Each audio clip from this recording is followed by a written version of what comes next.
Hey folks, Coach Alex here, and today I'm going to be answering one of my readers' emails relating to strength versus power training, specifically how to develop explosiveness in the legs, how to develop power in the lower body, right? So here's what the message reads. I'm going to run you guys through it, and then I'm going to sort of take you through my thoughts, because I think it's going to be quite useful to a lot of people. This is something that I have a lot of athletes come to me wanting to develop, and I think there's a few nuances here that we can discuss that are going to be really useful. So bear with me, let's read it out, let's give you some context, and then we'll jump in.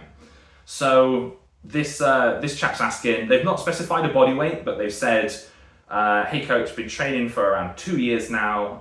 My squat is around 140 kilos. My deadlift is 160 to 170 for sets of 3.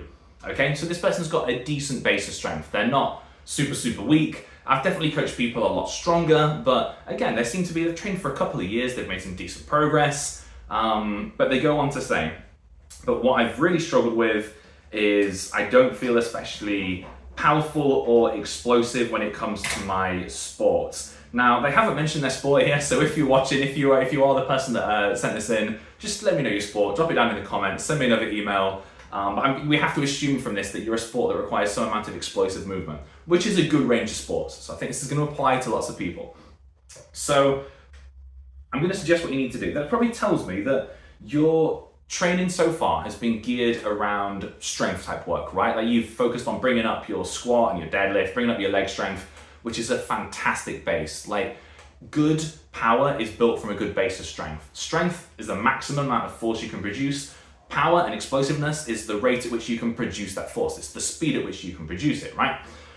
So from there, what we need to be thinking about fundamentally is transitioning you a little bit. If we have this sort of force velocity spectrum, right, where maximal force is here, maximal speed, maximal velocity here. If you've done loads of your training on this end, we need to start shifting some of your training over this end. If maximal velocity is things like sprints, bodyweight jumps, plyometrics, we need to start shifting more of your training in this direction over here. Now, there are two ways that I love to do this with athletes, right? First way is literally just jumping straight in with like the more velocity-based things. So that could be things like your plyometrics. You could do squat jumps, counter movement jumps. You could do bounds, single leg bounds, double leg, alternating bounds. Just go to YouTube, bang in plyometrics. You're gonna find a bunch of different like exercises you can do. Just start with the easier ones and build up to the ones that seem more challenging. Really good way to develop some lower body explosiveness and power. Boom, simple answer, right? A slightly more nuanced way that I like to implement with some of my athletes that I found quite effective is say you were training 3 times a week in the gym. I would keep one session as a strength session that you've been doing already. I would have one session as a very velocity-based session. Maybe that's going to be, sprints, plyometrics, all the stuff I've just mentioned. And then I like to have a little middle session, which is sort of like a strength speed type session where it's almost like, or a speed strength. I always get those two confused, speed strength, strength speed. I've been an S&T coach for 10 years now, and I still have to remember which one's which, right? So please, people that are smart or at least have better memories, just let me know in the comments. But either way, this middle ground, right? I love to use what I call like transitionary exercise or like translating exercises to translate the strength that you develop into more velocity-based work. So really good examples of these are things like clean pulls. So say you do deadlifts at 160 for triples, and you want to do some kind of explosive hip extension movement over here, light at like 10 kilos. Well, to bridge that gap, maybe you might do some clean pulls, like a weightlifting derivative at around 100 kilos. It's somewhere on that spectrum. It's not purely strength and it's not purely velocity based. It's kind of in the middle.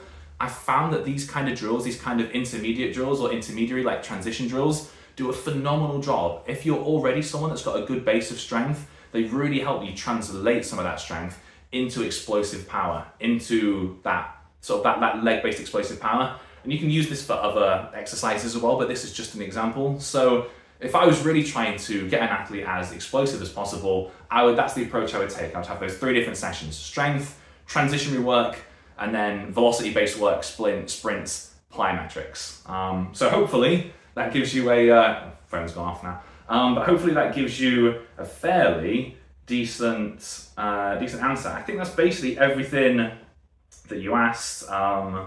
Yeah, that was it. That was it for today. So if you found this useful, by all means, like it, subscribe, share it around. If you have any questions yourself, you can drop them down in the comments. And if you want to email me directly, I can try and give you an in-depth answer similar to this. That's alex@characterstrength.co.uk. Drop me an email.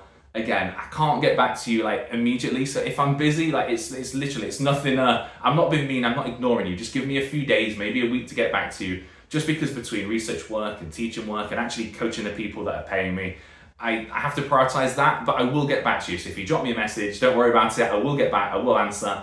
And if I think it's engaging enough, if I think it's something that's gonna benefit enough people, I'll jump into it in detail in a video like this. Yeah, just like this is.